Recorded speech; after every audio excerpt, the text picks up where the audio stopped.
धन्यवाद अध्यक्ष महोदय। नहीं, बहुत समय दिया। धन्यवाद अध्यक्ष महोदय। मुझे शिक्षा मंत्रालय के बजट की अनुदानों पर चर्चा में बोलने का अवसर दिया।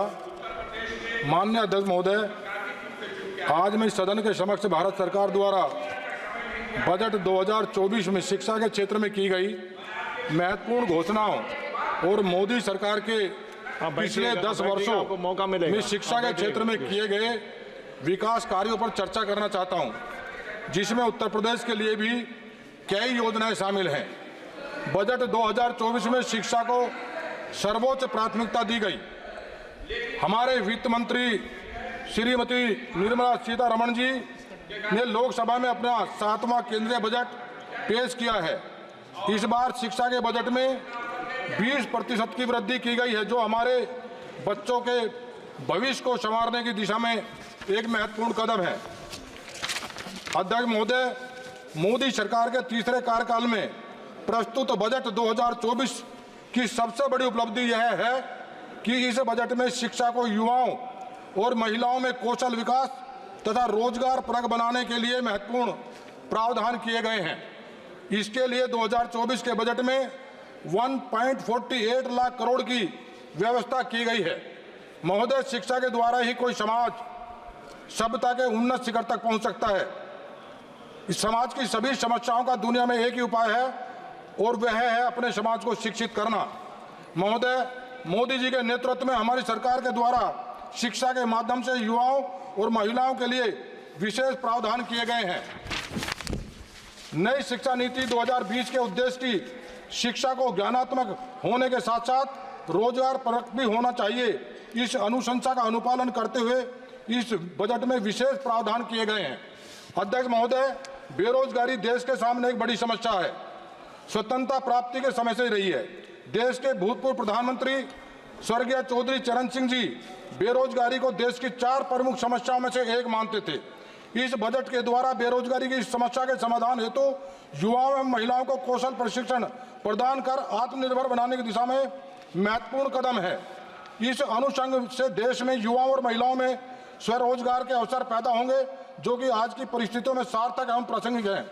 अध्यक्ष महोदय, प्रधानमंत्री पैकेज के अंतर्गत 5 वर्षों की अवधि में 20 लाख युवाओं को कौशल प्रशिक्षण दिए जाने का प्रावधान किया गया है।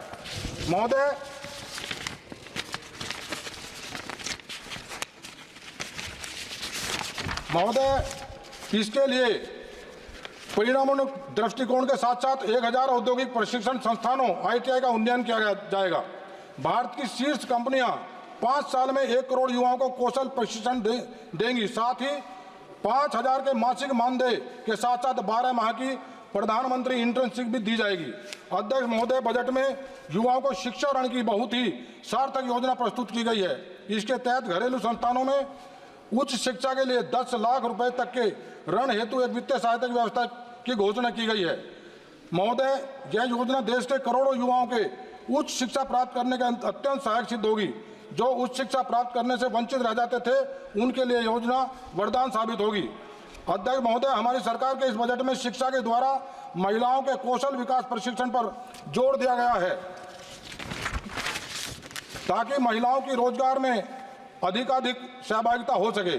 इसके लिए महिलाओं के रोजगार को बढ़ावा देने के लिए महिला विशिष्ट कौशल प्रशिक्षण कार्यक्रमों का आयोजन किया जाएगा। कामकाजी महिलाओं के लिए महिला हॉस्टल एवं शिशु गृहों की स्थापना की जाएगी। महोदय, अंत में मैं यही कहना चाहूँगा कि इस बजट में शिक्षा को ज्ञान परक होने के साथ साथ रोजगार परक बनाने पर विशेष ध्यान दिया गया है। यह बजट शिक्षा के दृष्टिकोण से युवाओं और महिलाओं की इच्छाओं और आकांक्षाओं को पूरा करने वाला सिद्ध होगा। इस बजट में शिक्षा के लिए किए गए प्रावधान देश को प्रगति पर ले जाने वाले हैं। इसके लिए मैं अपनी वित्त मंत्री आदरणीय डॉक्टर निर्मला सीतारमण जी का और विशेष रूप से हमारे मार्गदर्शक आदरणीय प्रधानमंत्री जी का धन्यवाद ज्ञापित करता हूं। और अध्यक्ष महोदय, आदरणीय प्रधानमंत्री जी भारत रत्न किसान मसीहा स्वर्गीय चौधरी चरण सिंह जी के विचारों के प्रति जो श्रद्धा है, उसके आलोक में मेरा विनम्र अनुरोध है कि मेरठ में स्थित चौधरी चरण सिंह विश्वविद्यालय का उन्नयन कर केंद्रीय विश्वविद्यालय का दर्जा दिया जाना चाहिए, जिससे कि शिक्षा के क्षेत्र में नए आयाम जुड़ सकें। धन्यवाद महोदय। धन्यवाद।